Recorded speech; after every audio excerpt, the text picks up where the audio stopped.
Angel's Trumpet.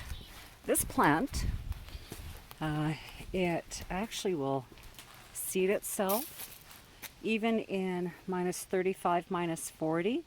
It will definitely seed, and then it continues to plant. Because I planted them the first year, and the seed continues to produce. And I've had this garden now 8 years. Yeah, 8 years.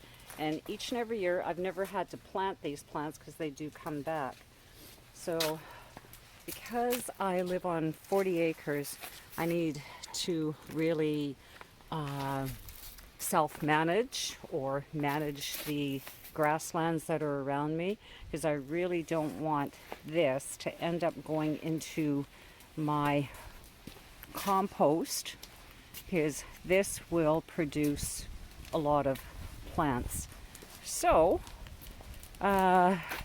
because it is minus 35, 40 here in the winter time, I could pretty much destroy my grasslands or my wild prairie grasslands. So what I do is I ensure that when I harvest or when I cut back all the plants, that I actually take out all the seed and I actually burn them. This way I'm ensuring that that is not going to affect my natural prairie grassland. Now, they are easy to control.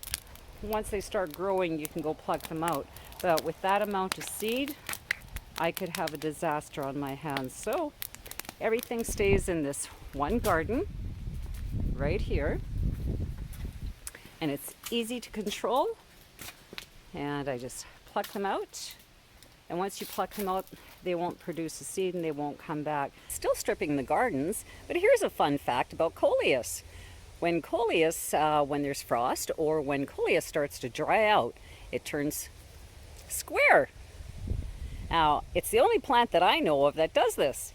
But if you know of any other plant that actually turns square once it starts drying out, leave a comment. I have got a lot of variety of petunia. This one though, I never bought this petunia. I've propagated the petunia probably for about 10 years now, and I keep getting different variety. So I'm getting a pink green, a frost, a lot of different frost colors. But this one is now almost like a purple pink fuchsia. And this looks quite nice. I think this is a cross between maybe a black petunia and maybe a crimson, but it's developed this color. So what I'm going to do is I am going to keep some of the seeds.